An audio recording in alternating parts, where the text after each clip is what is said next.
Coucou les voyageurs, bienvenue dans cette nouvelle vidéo. Alors aujourd'hui c'est une petite vidéo pour vous aider à organiser votre voyage à Seattle et ses environs. Alors de quoi va-t-on parler dans cette vidéo? Nous allons parler budget, planification, road trip, tout ce qu'il faut savoir pour organiser son voyage là-bas. Vous aurez tout, absolument tout dans cette vidéo. Restez bien jusqu'au bout puisque à la fin j'évoquerai toutes les activités et les immanquables à ne pas oublier. Voilà, donc je vais démarrer par une petite introduction.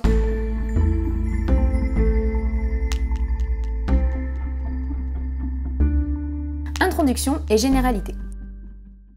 Quand on part aux États-Unis, on va souvent un petit peu dans les mêmes régions, on va en Floride, on va à New York, on va dans l'Ouest Amérique et on néglige un petit peu la partie nord-ouest des États-Unis et c'est bien dommage parce que Seattle et ses alentours restent une très belle région à découvrir. Il y a énormément de choses à faire là-bas.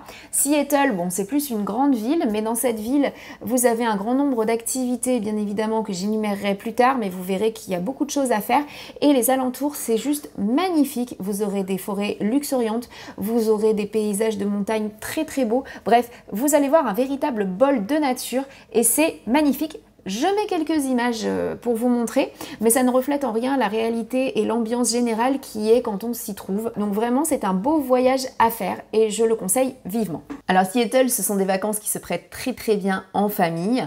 Pourquoi? Parce que c'est une destination sûre, les États-Unis, c'est une destination sans problème sanitaire particulier, vous avez un très bon système de santé. Je rappelle tout de même qu'il faut bien prescrire une assurance avant de partir parce que le système de santé américain coûte très cher et que j'en ai fait les frais plusieurs fois, j'en ai parlé sur beaucoup de mes vidéos, mais j'en ai fait les frais pas mal de fois. La première fois à New York, ma fille avait chopé un bon gros Covid, on s'était retrouvés à aller voir un médecin, ça m'avait coûté 900 € pour une heure. J'ai fini par être remboursée, je vous cache pas que l'assurance a mis 2 ans à me rembourser, donc ça aussi c'est quand même à prendre en compte, c'est pas toujours évident. Et puis la deuxième fois, malheureusement mon assurance n'a pas marché parce que j'étais partie avec l'assurance carte bleue et que c'est une assurance rapatriement et non une assurance santé telle quelle. Et du coup j'ai oublié d'appeler mon assurance carte bleue avant de me rendre à l'hôpital. Il faut dire que donc, ma fille avait fait une allergie à la crème solaire, son visage gonflé et s'était mis à gonfler d'un coup de façon assez impressionnante, elle pouvait même plus ouvrir les yeux. J'ai un peu paniqué, je suis allée direct à l'hôpital sans appeler l'assurance avant et bien évidemment cela n'a pas marché. Donc faites bien attention, lisez bien les conditions générales et ne vous faites pas avoir comme moi parce que je rappelle que le système de santé coûte très cher. Voilà, sinon aux États-Unis, pas de problème de sécurité particulier, les routes sont belles, donc ce sont vraiment des vacances safe qu'on peut facilement faire avec des enfants et de jeunes enfants.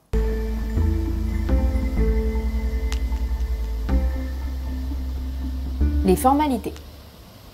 Alors les formalités, je vais un petit peu les lire parce que je ne connais pas par cœur, donc je le dis simplement.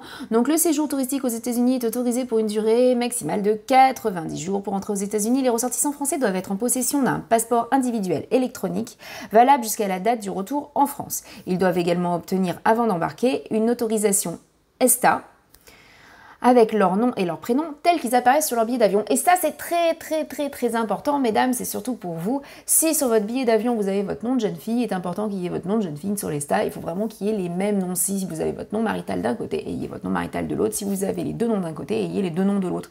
Vraiment vous pouvez avoir des soucis en rentrant. Les formulaires en ligne sont accessibles sur le site ESTA machin, vous verrez, c'est pas très compliqué à faire. Je crois que j'avais fait un petit short pour expliquer comment remplir l'ESTA, mais vous verrez, c'est assez facile. Je rappelle que c'est payant et que ça doit être fait au moins 72 heures avant le départ. Voilà. Une dernière petite chose qui peut être quelque chose d'important aussi quand on voyage, donc là-bas fonctionne très bien le MPC. Qu'est-ce que c'est? C'est un système qui permet d'éviter de faire la queue quand on arrive, parce que vous verrez qu'il y a des queues à rallonge interminables quand on arrive. On passe tout le système de... Alors je sais pas si c'est les douanes, je sais pas exactement ce qu'on passe, mais en tout cas on passe un truc interminable. Et le NPC, vous le préparez à l'avance, vous faites 2-3 photos en arrivant à l'aéroport, et vous allez voir que, en tout cas dans mon cas, je suis passée même avant les hôtesses de l'air, donc c'est pour vous dire que j'ai dû sortir de l'aéroport le temps d'attendre les bagages. En fait, j'étais la première au bagage et on a été les premiers à sortir, en tout cas de notre avion. Donc c'est un gain de temps très considérable et après plusieurs heures de vol, ça fait du bien franchement de sortir rapidement. Donc c'est quelque chose que je conseille qui marche très bien à Seattle.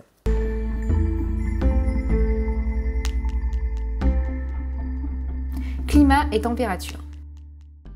Donc Seattle, comme on le peut voir sur les images, ce sont de très très belles forêts. Pour avoir de belles forêts comme ça, luxuriantes et avoir une végétation aussi belle, forcément il faut qu'il pleuve. Donc attendez-vous quand même à avoir de la pluie à Seattle. Personnellement, j'en ai pas beaucoup, j'y suis allée en été et j'en ai pas énormément eu. Mais il faut savoir que là-bas, il pleut beaucoup. J'avais à peu près une vingtaine de degrés, il n'a pas plu pendant toute la semaine. Par contre, j'ai eu énormément de chance, même si c'est vrai que l'été, il pleut moins forcément. Faire des randonnées, c'est quand même bien plus pratique quand il ne pleut pas, forcément. Les nuits peuvent être un petit peu fraîches, on était quand même souvent avec des petites polaires et tout, donc voilà, prévoyez en conséquence. En hiver, je n'y suis pas allée, mais de ce que j'ai lu, il fait quand même bien froid et il pleut beaucoup, donc c'est pas vraiment une période que je recommande. Je sais que sur la période de mars, ce que j'ai vu sur internet, il fait entre 5 et 15 degrés, donc pas très très chaud. Ceci dit, au printemps, les petites fleurs fleurissent de partout, je pense que ça doit être quand même une assez bonne période pour y aller. Voilà, moi je recommande l'été, forcément c'est la période que j'ai choisie et c'était une très bonne période pour moi, donc je recommande plutôt l'été pour aller en visite par là-bas. Combien de temps? Alors combien de temps passe-t-on pour un séjour à Seattle? Moi je pense que le minimum c'est quand même une semaine. Une semaine c'est vraiment le minimum. Après on peut y passer bien sûr beaucoup plus de temps, ça dépend jusqu'à où on va, jusqu'à ce qu'on veut faire, etc. Mais prévoyez une semaine minimum. Alors je ne parle pas forcément de Seattle même, hein. Seattle pour visiter la ville, je pense qu'en 2-3 jours c'est très bien. Après, voilà, pour faire les environs de Seattle, prévoyez plus de jours, vous verrez qu'il y a quand même beaucoup de choses à faire et ce serait vraiment dommage de se contenter que de la ville et de ne pas faire le reste. Donc voilà, au niveau du timing, c'est à peu près ce que je dirais 7 jusqu'à 15 jours, je pense que c'est très bien.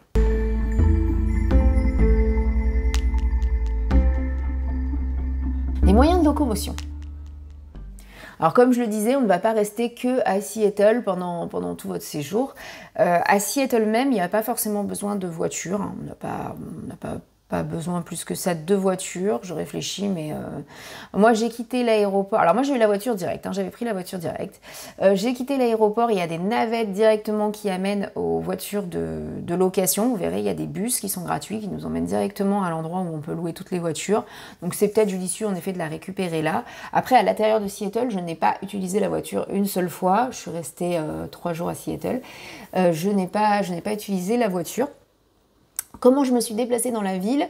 Donc beaucoup à pied déjà, hein, quand on va au début, parce que pour visiter une ville c'est comme sympa d'être à pied. J'ai également fait du bus. Donc le bus, il est facile à prendre, hein, c'est comme tous les pays du monde, si vous êtes habitué à prendre le bus, il n'y a pas grande différence à Seattle.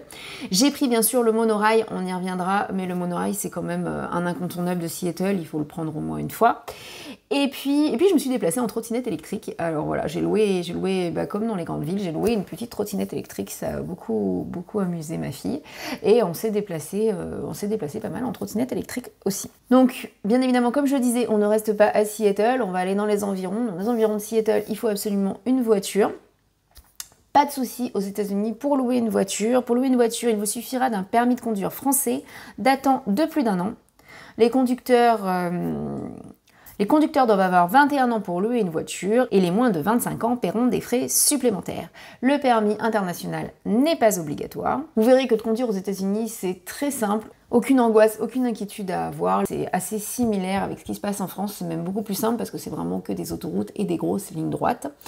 Quelque chose d'important par contre à savoir, et c'est le gros changement entre guillemets, c'est les carrefours qui ne fonctionnent pas comme en France. Donc dans les carrefours, vous ne vous arrêtez surtout pas devant le feu rouge, on s'arrête bien avant le carrefour, il y a le feu rouge, il est au loin, on s'arrête bien avant, ce qui fait que ça va être un petit peu perturbant, parce que par moment quand vous allez tourner à droite, vous allez vous retrouver face au feu de ceux qui sont de l'autre côté du carrefour, et vous allez vous retrouver vous avez l'impression de passer au rouge, puisque le feu quand il arrive, vous passerez au rouge, je sais pas si je mettrai peut-être quelques images, si je les retrouve.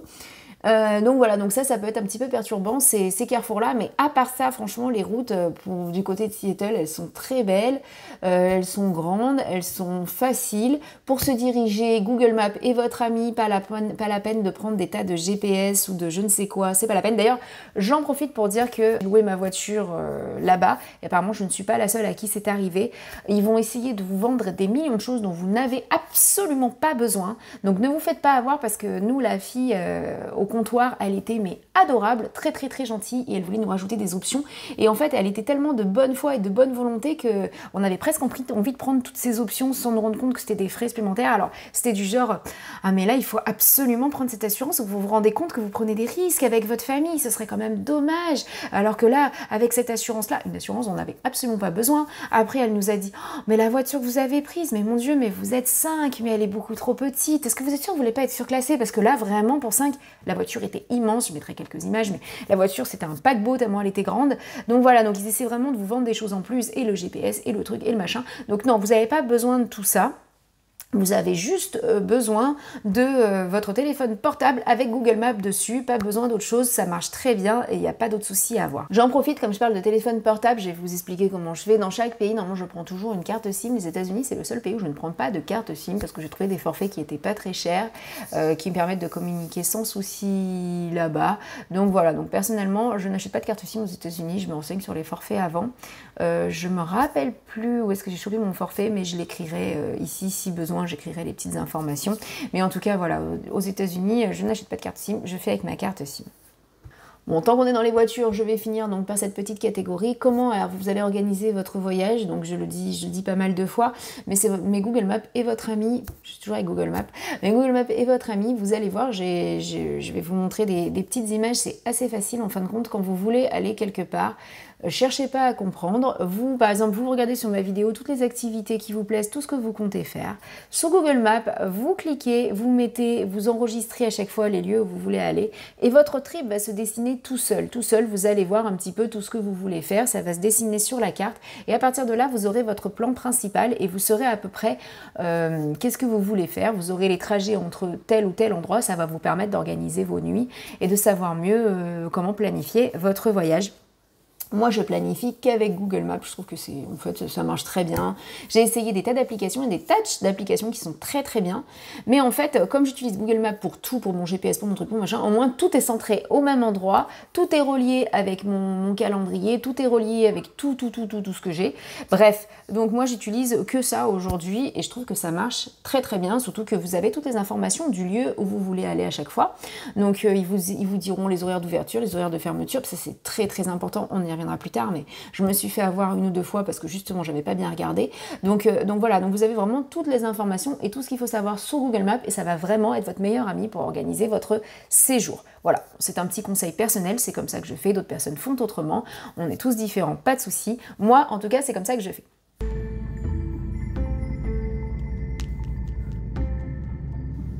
Les réservations. Alors je le dis dans toutes mes vidéos, je vais me répéter, une des premières choses à faire quand on part en voyage quelque part d'aussi loin, c'est de réserver son billet d'avion. Pourquoi? Parce que c'est ce qui monte le plus rapidement et c'est ce qui évite le budget le plus important.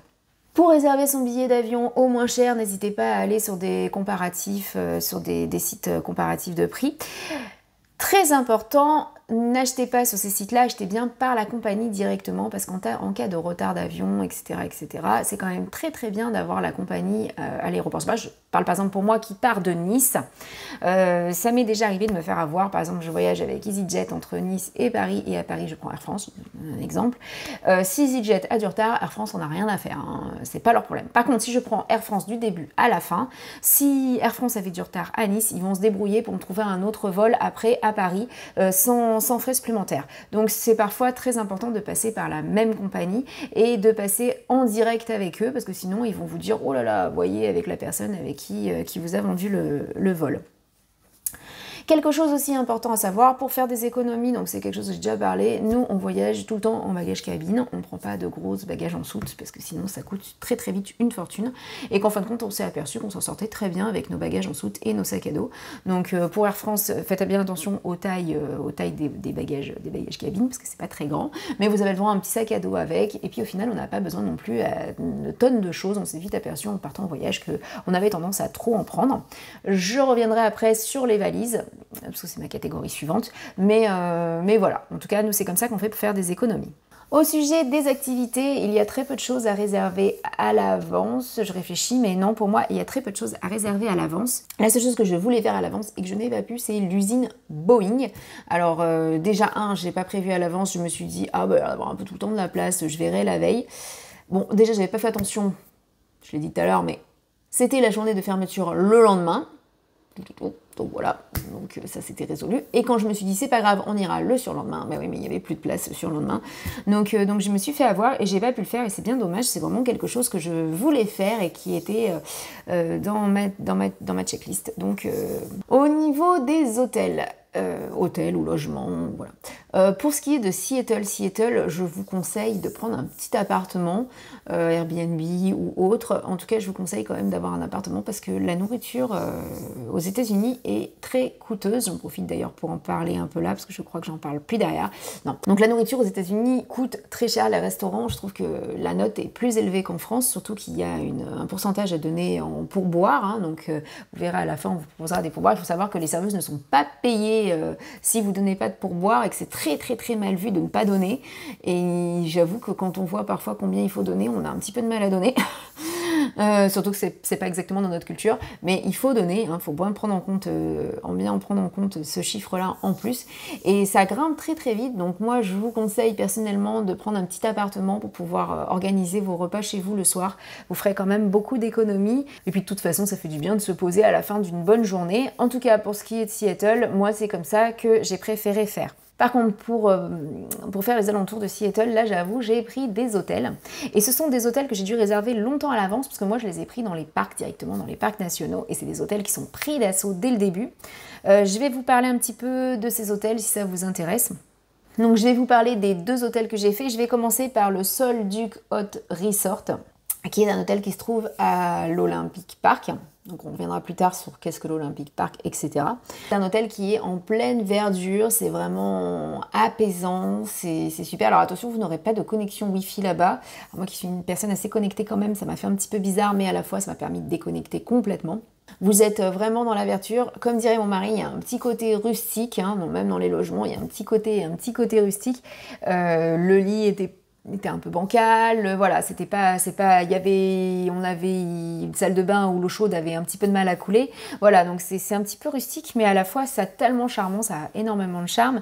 Et puis vous aurez ces fameuses sources d'eau chaude que, bon, ça n'a pas eu un grand succès auprès de mes enfants parce que ça sentait l'œuf pourri, mais ça a été quand même assez divertissant après une bonne promenade de se baigner dans ces bains chauds, c'était super. En plus les bains chauds sont entourés d'arbres, donc c'est quand même assez beau. Il y a pas mal de monde quand même dans ces bains chauds, on aurait aimé être un petit peu plus solitaire là-dedans, mais ça reste quand même un très bon moment et une très bonne adresse. Alors l'autre hôtel que j'ai fait c'est le Lake Quinault Lodge, donc là c'est plutôt du côté de Quinault, alors je sais pas si ça se dit comme ça, Quinault, bon je sais pas. Bon alors vous savez que moi les accents c'est la catastrophe, de toute façon c'est pas nouveau. Donc là c'est pareil, c'est un hôtel qui est absolument fabuleux, hein, j'ai pas d'autres mots à dire. Je ne vous conseille pas de manger à l'hôtel, on l'a fait une fois, mais vraiment c'est très cher. Je vous conseille de manger, vous verrez un petit peu plus loin, il y a plusieurs petits restaurants, etc. Je vous conseille vraiment de ne pas manger à l'hôtel tout simplement. Mais par contre, pour tout ce qui est activité à l'intérieur de l'hôtel, c'est super. Vous avez plein de jeux pour enfants sur une grande esplanade, c'est vraiment très reposant. Vous avez le lac devant qui est magnifique. Et puis tout autour, vous avez des tas d'activités à faire. Donc c'est vraiment un endroit qui est apaisant, qui est très beau. Voilà, donc attention par contre, les canoës-kayaks sont en supplément et ils ne sont pas donnés, donc on peut en louer qu'un seul pour une famille de 4, bon ça c'est plutôt la bonne nouvelle, mais je crois, je vais pas dire de bêtises, il me semble que c'est quand même 50 € pour la demi-journée, donc voilà, donc c'est un bon budget, à vous de voir. Quoi mettre dans ces valises ? Alors comme je l'ai dit, nous on part beaucoup en bagages à soude, donc j'essaie de minimiser au maximum ce qu'on va mettre dans les valises, mais il y a quand même des incontournables que vous serez obligé de prendre. Je pense particulièrement au kawaii, parce que comme je l'ai dit, il pleut beaucoup du côté de Seattle, donc prendre un kawaii c'est juste un indispensable. Prévoyez, donc nous on est allé l'été, je l'ai dit tout à l'heure, donc il peut faire chaud comme plus frais. Donc nous, on avait prévu, toujours pareil, c'est ce que je prends dans tous les voyages pour mes enfants et pour nous-mêmes, ce sont des shorts pantalons, qu'on achète ça à Decathlon, ça zip tout autour, et ça peut passer de shorts en pantalon en très peu de temps. Donc on met parfois les petites jambettes dans le sac à dos et en fonction de la météo, s'il fait chaud ou pas, on zip ou on dézip. Ça coûte 20 € pour les enfants à Decathlon et moi c'est un achat que j'ai tellement amorti puisque je l'utilise pour tous mes voyages. Donc voilà, après je ne touche pas de sous à Decathlon pour vous parler de ça, hein. C'est juste vraiment ce que moi je fais. Voilà, libre à vous de voir. Bon, t-shirt, chaussettes, culottes, maillot de bain, si vous allez dans les sources d'eau chaude, vous vous baignerez pas là-bas, l'océan là-bas, on s'y baigne pas. Hein. Donc voilà, mais bon, si vous allez comme moi dans un hôtel où il y a des sources d'eau chaude, ça peut être un bon plan.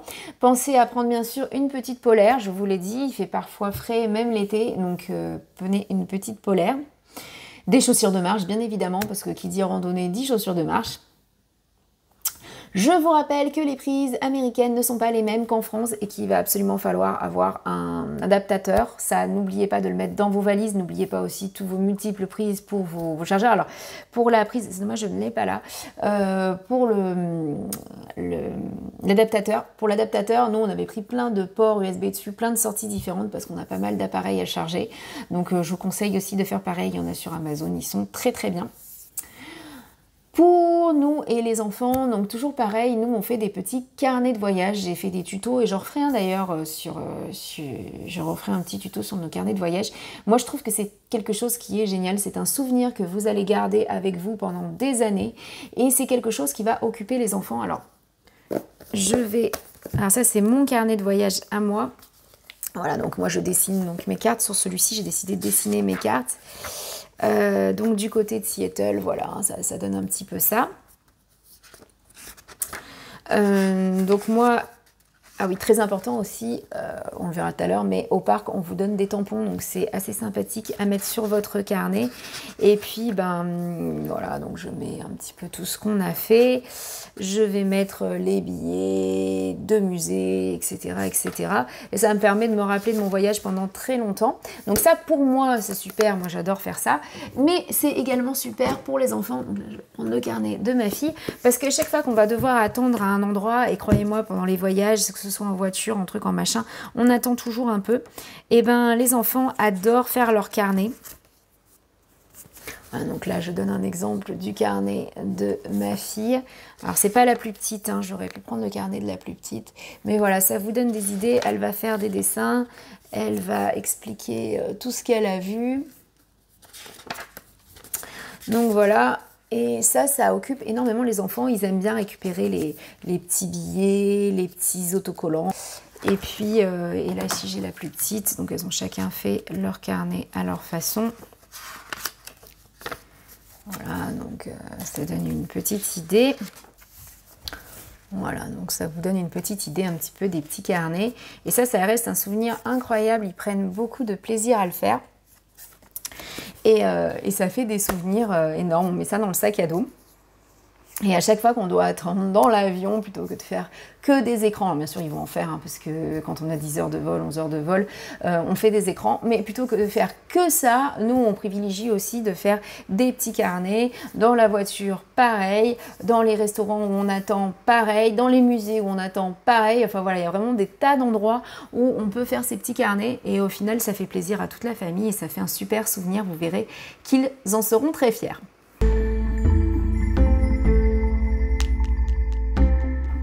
Les immanquables de Seattle. Alors bon, on a parlé d'un petit peu tout plein de choses. Maintenant, je vais vous parler vraiment des activités et des choses à faire à Seattle. On va démarrer par Seattle même, c'est-à-dire par la ville de Seattle, qu'est-ce qu'il y a à faire dans la ville. Et après, nous parlerons des alentours de Seattle. Au niveau des activités même, donc Seattle, c'est une grande ville. Donc qui dit grande ville, dit beaucoup de musées, beaucoup d'activités, beaucoup de choses à faire. Je vous conseille de prendre le Seattle City Pass. Donc moi personnellement je l'ai pris, il m'a coûté 127 $ par adulte. Les enfants c'était moins cher, je ne me rappelle plus du prix. Il a fallu que je regarde, attendez, donnez-moi une petite seconde, je l'ai écrit sur mon carnet. 127 $ pour les adultes, 97 pour un enfant, 97 $. Je ne regrette absolument pas mon achat puisqu'ainsi j'avais une très grande réduction sur tous les musées et toutes les activités à faire. Je crois qu'il y avait 40%. Donc c'est quand même une très bonne réduction. Ça m'a tout fait à peu près à moitié prix et donc ça valait vraiment le coup. La chose la plus connue et le plus grand incontournable, c'est bien sûr la Space Needle qui est la tour de Seattle qu'on voit dans beaucoup de séries américaines. Alors j'ai fait beaucoup de tours, hein. À New York il y en a énormément, au Japon il y en a beaucoup, etc. Donc j'ai fait beaucoup de tours. Celle-là c'est ma préférée, moi je vais pas mentir avec vous. Elle est assez impressionnante, elle est assez incroyable. Alors je parle pas forcément de la vue à New York elle était incroyable, au Japon aussi, mais cette tour bouge. Voilà. Donc il faut savoir qu'elle a été créée pour l'exposition universelle de je ne sais plus quelle année. Voilà, donc c'était censé être une énorme innovation. Et donc, elle tourne comme ça. Et ça fait une sensation en haut incroyable. Entre ça et le fait que le sol soit en verre, il y a vraiment... Enfin, moi, alors, pour ceux qui ont le vertige, je ne conseille pas forcément, mais pour ceux qui n'ont pas le vertige, moi j'ai un petit peu le vertige, mais pas plus que ça, il a fallu que je prenne sur moi quand même pour y aller. C'est vraiment impressionnant. Vous n'aurez pas que ça, hein, vous aurez bien sûr cette partie-là qui tourne. Je vais mettre quelques images pour bien vous rendre compte de ce que c'est. Vous aurez une partie extérieure aussi, donc elle est vraiment bien complète, il y a beaucoup de choses à voir, la vue est très belle forcément. Mais voilà, mais ce petit truc qui fait que ça tourne, ça a amusé les enfants, on y est resté beaucoup de temps. Près de la tour, donc en bas de cette fameuse tour, il y a beaucoup de choses à faire. Tout en bas, donc vous avez des jeux pour enfants, je mettrai quelques petites images. Si vous avez 1 heure ou 2 à tuer et que les enfants sont un petit peu déchaînés, ça peut être sympa d'y aller. Vous avez beaucoup d'activités, vous avez des petits stands, vous avez, il y a beaucoup de petits points de restauration aussi un petit peu tout autour. Faites quand même très attention. J'ai vu une petite fille passer avec une brochette de fraises entourée de bonbons. Mes enfants, maman, on veut ça. Je fais ok, pas de problème, on y va. 11 € la brochette, 11 $, pardon. 11 $ la brochette, je vous avoue que, et sans les tips, je vous avoue que je me suis dit, ah ouais quand même, donc attention si vous prenez au cœur même de cet endroit, c'est très cher. Barbapapa pareil, ma fille voulait une Barbapapa, on l'a pas prise, hein, parce que j'ai trouvé que c'était beaucoup trop cher, je me rappelle plus du prix, mais j'ai trouvé que c'était beaucoup trop cher. Donc faites bien attention, à cet endroit-là, ça coûte assez cher, mais il y a quand même une très bonne ambiance, vous allez voir des petits spectacles de rue, des trucs, des machins, donc c'est un super endroit, et puis il y a beaucoup de choses à faire, donc comme je le disais, pile à côté, vous avez le musée de la pop culture, le Mopop, je crois qu'il s'appelle. Donc là-dedans, vous trouverez des tas d'expositions sur la musique, les jeux vidéo, le cinéma, la science-fiction, la fantasy, et j'en passe et j'en passe. J'étais un peu sceptique avant d'y aller, donc la forme du bâtiment, vous verrez, est un petit peu originale. Il y a le monorail qui passe dedans, c'est sympa quand vous arrivez en monorail. Vous pourrez rentrer dedans. Donc j'étais un petit peu sceptique pour ce genre de musée, j'ai vraiment adoré, et d'ailleurs j'avais pas prévu assez de temps pour y aller. Il y a, pour ceux qui sont amoureux du cinéma, vous allez retrouver vraiment une partie science-fiction, une partie fantasy, vous aurez des costumes originaux de Harry Potter, Game of Thrones, tout ce que je sais, Star Wars, mais pas que. Donc la partie cinéma est géniale. Moi j'ai eu une exposition aussi sur les films d'animation pour expliquer comment ont été faits les films d'animation, donc ça c'était super, mais je crois que c'est une exposition temporaire. Un autre musée que j'ai adoré, c'est le Chiuli Garden and Glass. C'est un musée sur le travail de Dale Chiuli, un artiste verrier de renommée internationale. Donc là, j'ai vraiment eu l'impression d'être dans un autre monde. Je vous conseille aussi de le faire, vous verrez, je n'avais jamais vu ça. C'est juste magnifique. J'y suis allée tôt le matin, et quand on se balade dans le jardin tôt le matin avec ces trucs en verre, j'ai l'impression d'être sur une autre planète. Personnellement, j'ai vraiment aimé. Voilà, en plus ça fait partie de votre City Pass, donc vous ne paierez pas plus pour pouvoir y aller, donc vraiment allez-y. Alors vous avez aussi le Pacific Science Center qui est là-bas. Alors là pour le coup ça a été une petite déception personnellement, même si ça reste toujours quelque chose de très bien pour les enfants. Donc qu'est-ce que c'est que le Pacific Science Center? Eh ben c'est le musée des sciences comme il existe à Paris, et c'est peut-être là le problème, c'est que celui de Paris est tellement génial, enfin moi j'aime beaucoup celui de Paris, que du coup celui de Seattle m'a paru très cheap. Ça reste quand même un franc succès avec les enfants, ça reste quand même un endroit que les enfants aiment toujours. J'ai moins aimé. Voilà, donc pour cette zone-là, je crois qu'il y a encore d'autres petites choses à faire par là-bas, mais en tout cas, moi, c'est tout ce que j'ai fait. Une autre zone très importante que vous pouvez aller, donc vous pouvez prendre le monorail qui va partir de cet endroit-là et vous rendre de l'autre côté. Alors, vous ne serez pas exactement à l'endroit près, il faudra marcher un petit peu, mais ça permettra de voir un peu la ville, c'est pas forcément gênant. Et vous pourrez vous rendre au Pike Place Market. Donc le Pike Place Market, c'est le marché le plus célèbre de Seattle qui est quand même ouvert depuis 1907. Alors là, il faut absolument y aller, ne serait-ce que pour l'ambiance. Vous verrez, ils lancent des gros poissons comme ça, il y a un monde fou, c'est des petits stands de partout. Vous pouvez manger un peu de partout, nous on va manger là-bas sur place. Rien que pour l'ambiance, c'est vraiment à voir. Et puis pile à côté, vous aurez ce fameux mur de chewing-gum. C'est un endroit où en fait, il y a quelques années, il y avait un théâtre et les gens avaient pris l'habitude avant d'entrer dans ce théâtre de coller leur chewing-gum sur les murs. Ils ont bien essayé de décoller tous les chewing-gums et de repeindre, mais cette tradition est restée et aujourd'hui c'est devenu hyper populaire. Donc je trouve ça très abominable, soyons francs, c'est mur de chewing-gum et c'est truc de chewing-gum, mais c'est très connu, très populaire, et en fin de compte on se fait prendre au jeu une fois sur place. Moi je suis assez, j'aime pas trop ce genre de choses, et en fait c'est vrai que c'est super drôle, les enfants ont adoré coller leur chewing-gum, et puis c'est pas tous les jours qu'on voit une rue de chewing-gum, donc honnêtement, allez-y, vous y passerez un bon moment. Pas très loin à pied, donc après on continue un petit peu à pied, on descend comme ça, vous allez arriver sur la mer, hein. Vous aurez la grande roue, personnellement je ne l'ai pas fait, mais là-bas il y a plein de petits restos, c'est assez mignon. Je suis allée vite fait, mais nous on n'a pas fait la grande roue, donc je serais incapable de vous dire le prix de cette roue, ni même si elle vaut le coup. Et puis à côté, vous aurez l'aquarium de Seattle qui est toujours compris dans votre City Pass. Les aquariums, c'est pas trop mon truc non plus, mais c'est toujours un franc succès avec les enfants. Et puis, il faut dire que celui-là est plutôt sympathique. Les enfants ont beaucoup aimé, il y a pas mal de choses à faire, et au final, on y est quand même resté un bon moment. Dans les choses incontournables, donc j'en reviens, j'avais cette fameuse usine Boeing. Donc moi, je ne l'ai pas faite, ma belle-sœur l'a faite, elle a adoré. C'est bien dommage que je ne l'ai pas fait, c'est vraiment quelque chose que j'aurais aimé faire. Mais du coup, j'ai décidé de faire le Museum of Flight. Et là, j'ai vraiment adoré. D'ailleurs, je n'y ai pas passé assez de temps. Et j'avais prévu d'y passer que la matinée et de repartir. Au final, on est parti à 14 h et j'ai clairement, à la fin, on l'a clairement fait en 2-2, quoi. Donc, prévoyez-y du temps. Il y a vraiment énormément de choses à voir. Vous avez toute une partie sur l'espace avec navette spatiale et tout. Et vous avez une partie... Donc je vais mettre quelques images aussi. Vous avez une partie où vous pouvez visiter les avions, vous visiterez Air Force One, vous montrez dans le Concorde. Donc ça c'est pareil, j'ai trouvé que c'était vraiment super. Il y a plein d'avions. Alors je vais parler du Concorde et d'Air Force One parce que c'est les plus connus, mais vous en aurez d'autres, vous rentrerez dedans. S'il y a des explications un petit peu de partout, si vous parlez un peu anglais, mais même sans explication, on comprend très bien ce qui se passe. Et puis vous aurez une autre partie de l'autre côté, où là pareil, alors c'est plutôt l'histoire des avions pour le coup, parce qu'il y a plein d'avions, vous aurez de très vieux avions, des avions plus récents, des avions de chasse, des avions... Enfin franchement, ah oui, il y a aussi toute une... j'ai oublié, il y a encore une énorme salle aussi avec les avions militaires et tout. Enfin, franchement, il y a vraiment de quoi rester, et qu'on soit fan des avions ou pas, il y a vraiment de quoi faire. Je suis vraiment pas une fan des avions, j'ai vraiment adoré, donc vraiment, allez-y les yeux fermés. Il faut savoir que vous pourrez vous restaurer sur place, c'est pas excessivement cher, ça va, c'est des sandwichs, des choses comme ça. C'est vraiment pas très bon, mais au moins ça a le mérite de pas être hors de prix. Bon voilà, c'est bon à savoir. Moi j'ai mangé sur place, et voilà, les enfants ont pris des menus enfants avec des petits mac and cheese, ils étaient pas très gros les mac and cheese, mais bon, ça nourrit, ça fait le job. Si vous avez rien de prévu, vous pouvez avoir cette option. Pour ce qui est de Seattle même, je crois que je vous ai donné un petit peu tout ce que moi j'ai fait en tout cas. Il y a certainement plein d'autres choses à faire. J'avais regardé sous un pont, il y a je sais plus comment il s'appelle, il y a une espèce de grosse statue, etc. Ce sont des choses que je n'ai pas eu le temps de faire, j'aurais bien aimé, mais comme je vous l'ai dit, je n'y suis restée que 3 jours et je n'ai pas pu tout faire là-bas sur place. Donc à vous de voir où est-ce que vous voulez aller. Je sais aussi qu'on peut prendre le bateau et aller en face et passer la journée à visiter un petit peu plus loin tout ça. Ce sont des choses que je n'ai pas fait, donc je ne vais pas donner mon avis dessus, tout simplement.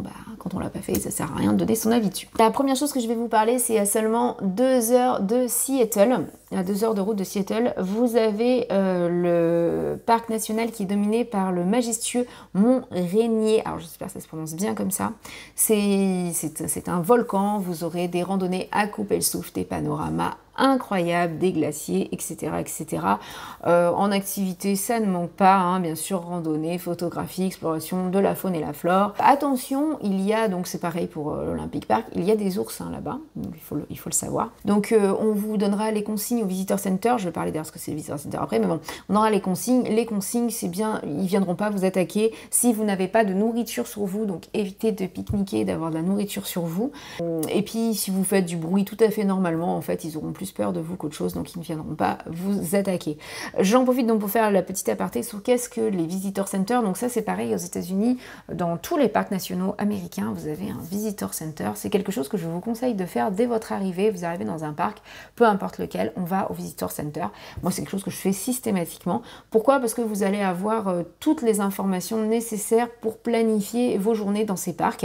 On va vous donner les meilleures randonnées, on va vous donner des conseils, on va vous donner les règles de sécurité. ok? On va vous mettre les fameux petits tampons que vous pourrez mettre sur vos carnets. Bon, vous aurez des tas de petits produits dérivés à acheter si vous le souhaitez, mais en tout cas, moi j'aime énormément m'y rendre à chaque fois que je vais quelque part, parce que vraiment c'est à partir de là que je vais planifier mes journées complètes et faire parfois des choses que je n'avais pas prévues, parce que parfois on va sur le net, ou même moi je peux vous dire des choses, et en fait vous allez peut-être oublier tel ou tel point, ou ne pas savoir que tel ou tel point, peut-être que je n'ai tout simplement pas tout fait, hein, c'est possible aussi, et il y a des endroits que vous risquez de passer à côté. Enfin moi vraiment, ils m'ont beaucoup aidé sur tout ce qu'il y avait à faire dans ces fameux parcs nationaux. Donc au niveau des parcs, après je me suis rendue à l'Olympic Park.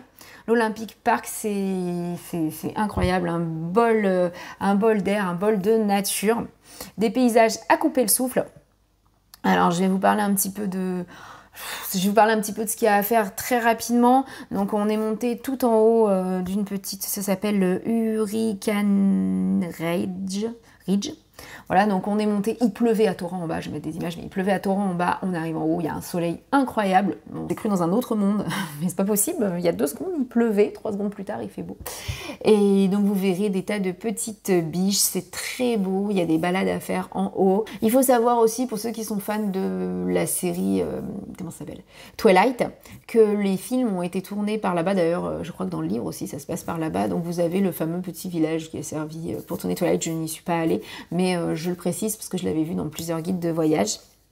Vous avez beaucoup de balades en forêt, donc je pense par exemple à la balade du Solduc Falls. Je vais vous mettre quelques images, mais en fait dites-vous bien que ça ne rend rien. Il faut aller sur place, l'ambiance est fabuleuse. Pour la Solduc Falls, j'y suis allée assez tôt le matin, donc il n'y avait pas grand monde, on était un petit peu tranquille, je ne sais pas ce que ça donne la journée, s'il y a du monde ou pas. C'est vrai que nous on aime bien quand même être assez tranquille, donc on aime bien y aller tôt. Vous avez le lac Crescent, je crois que ça s'appelle comme ça. Là, pareil, le lac est très beau. Pour le coup, il y avait un petit peu de monde, donc peut-être il y a beaucoup de balades aussi autour. Il y avait un petit peu de monde, donc peut-être faites attention. Il y a de nombreuses cascades aussi, je vais mettre des images, mais pareil, des petites randonnées faciles pour aller sur des cascades. Faites très attention si vous allez au Rainforest, H-O-H, je sais pas comment ça se prononce. C'est une très très belle balade en forêt que je n'ai pas faite. C'est une forêt très connue, certainement la plus connue, mais je ne l'ai pas faite tout simplement parce qu'on ne m'avait pas dit qu'il fallait y aller très tôt le matin et on était quand même assez loin, donc le temps de faire la route. J'y suis quand même allée à 9h, hein. On devait y être à 9h30 je crois, donc j'étais quand même assez tôt, mais pas suffisamment tôt. Et en arrivant, on a vu une file de voitures énorme, on pensait qu'il y avait des travaux, donc au début on a commencé à attendre, et puis on a commencé à croiser quelques voitures qui allaient dans l'autre sens, on leur a demandé est-ce que vous savez s'il y a la queue et tout, puis donc on commençait à nous expliquer qu'en fait eux ils n'y étaient pas allés, ils faisaient juste demi-tour voyant la queue qu'il y avait, et que ça n'avançait pas du tout. Avec ma fille on a fini par sortir de la voiture, on a marché pendant, je sais pas, 800 mètres, 1 km, je sais pas combien de temps, et là d'un coup on a eu une pancarte écrite au sol, à partir d'ici il y a plus de 2 heures de queue, donc en fait on a réalisé que pour aller dans cette fameuse forêt, il n'y avait qu'un tout petit parking et qu'il fallait attendre que les gens aient fini leur promenade et repartent pour pouvoir entrer dans le parking. Et face au monde qu'il y avait, on était vraiment encore loin. Je pense qu'on en avait minimum pour 3 heures de queue, donc on ne l'a pas fait. J'ai pas regretté parce que si beaucoup puisse être la végétation autour, ça nécessite quand même pas 3 heures de queue et une foule de personnes à l'arrivée.